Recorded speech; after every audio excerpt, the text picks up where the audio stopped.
सनातन धर्म ही एक ऐसा धर्म है जहां पे ईश्वर को पाने के, ईश्वर यानी सत्य को पाने के कई मार्ग हैं।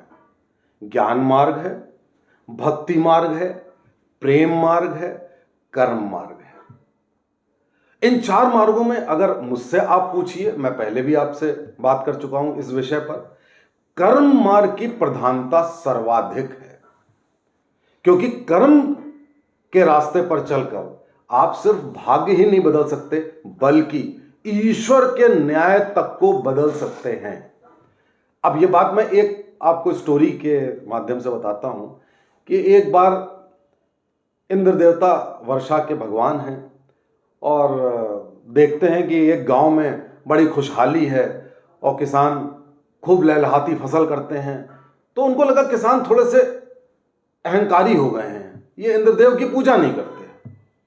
उन्होंने श्राप दे दिया। उन्होंने कह दिया कि भाई तुम्हारे वहां 10 वर्ष तक वर्षा नहीं होगी। अब किसानों को ये लगा कि अब वर्षा तो नहीं होगी तो फिर कैसे काम चलेगा। तो उन्होंने बहुत गुहार लगाई, बहुत कहा। तो उन्होंने कहा कि देखो ऐसा है कि मेरे पास तो कोई उपाय नहीं है, तुम्हारी हर समस्या का उपाय भाई शिव जी के पास तो अंत में सब लोग जाते ही थे, कि भाई शिव जी के पास जाकर अगर तुम ये कहते हो कि वो डमरू बजा दें, और अगर वो डमरू बजा देते हैं तो मेरा श्राप जो है वो न्यूट्रलाइज हो जाएगा, तो बारिश हो जाएगी। किसान शिव जी के पास जाते हैं, शिव जी के पास जाते हैं और पूजा अर्चना करते हैं, तपस्या करते हैं। शिव जी प्रकट होते हैं और कहते हैं भाई डमरू बजाइए, बारिश हो जाए, क्योंकि इंद्र देवता ने तो श्राप दे दिया है। तो शिव जी कहते हैं कि भाई ऐसा है कि मैं डमरू अभी अगर आगामी 8-10 वर्ष तक नहीं बजा सकता, क्योंकि मैं बजाता था तो पार्वती जी को सरदर्द होता था। तो उन्होंने कहा कि भाई कुछ दिनों तक डमरू ना बजाओ, तो मैं अभी नहीं बजा रहा हूं, तुम देखते रहो, तुम्हें जो करना है करते रहो, आगे हम देखेंगे।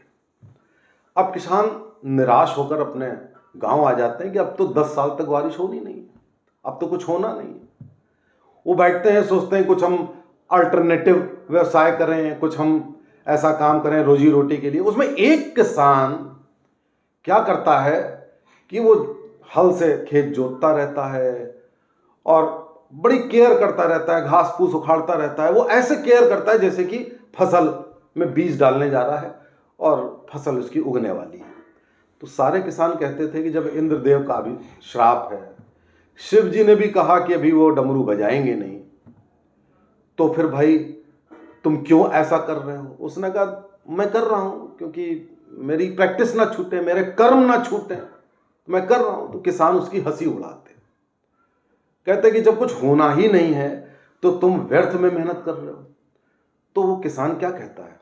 किसान कहता है कि मैं अगर 10 साल तक ये खेत नहीं जोतूंगा तो ये खेत ठोस हो जाएगा, और जब ये ठोस हो जाएगा तब इसकी जो उर्वरक शक्ति है वो खत्म हो जाएगी, पोलापन खत्म हो जाएगा, इसमें दूब उग आएगी, घास फूस उग आएगी, फिर मैं करूं और प्लस मेरी आदत छूट जाएगी, मेरी मांसपेशियां बेकार हो जाएंगी।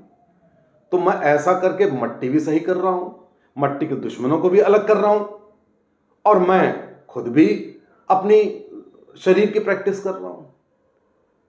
तब भी वो बाकी किसान उसकी हंसी उड़ाते हैं कि देखो ये कितना भोला नादान है।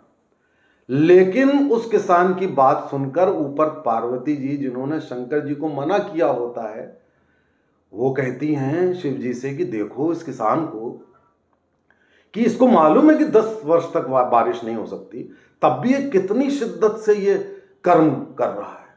एक बात बताइए कि आप डमरू बजाते हैं, कहीं ऐसा ना हो कि आप डमरू बजाना भूल जाएं।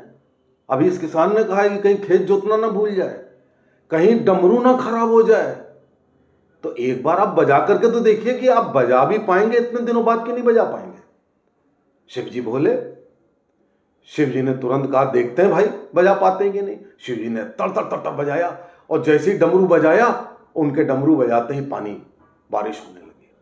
और बारिश होने लगी तो वो किसान जिसका खेत जुता हुआ था, जिसकी मट्टी अच्छी थी, जिसकी प्रैक्टिस अच्छी थी, वो बड़ा खुश होकर तुरंत बीज डाल देता है, उसकी लहलहाती फसल हो जाती है। और बाकी किसान वो कहते हैं अब हमें वो काम करना पड़ेगा। इस स्टोरी का मॉरल, ये स्टोरी मैं स्कूलों में सुनाता हूं बच्चों को, इस स्टोरी का मॉरल ये है कि यदि आप कर्म प्रधान हैं, आप लगातार कर्म करते रहते हैं, फल मिले या ना मिले, जो गीता में कृष्ण जी ने कहा है ना कि फल की चिंता मत कर, बस कर्म कर, तो वो अगर कर्म आप करते रहते हैं तो आप ईश्वर को भी बदल देते हैं। तो इस वीडियो के माध्यम से मैं ये आपको संदेश देना चाहता हूं, सारे मार्ग आप करिए, भक्ति भी करिए, प्रेम तो आपको करना ही है, जीवों से करना है, प्रकृति से करना है, सबसे प्रेम तो करना ही करना है। प्रेम मार्ग पे तो चलना ही है, प्रेम मार्ग पर चले बगैर तो आप इस दुनिया में कुछ कर ही नहीं सकते। और ज्ञान मार्ग, ज्ञान तो अर्जित करना ही करना है।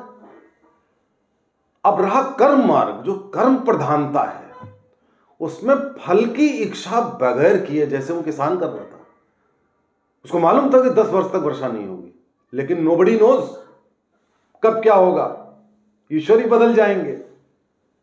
तो इसलिए जो भी कर्म कर रहे हैं, बड़ी शिद्दत से, भोलेपन से, बगैर आगे सोचे हुए, दिमाग लगाकर कर्म तो करते रहिए।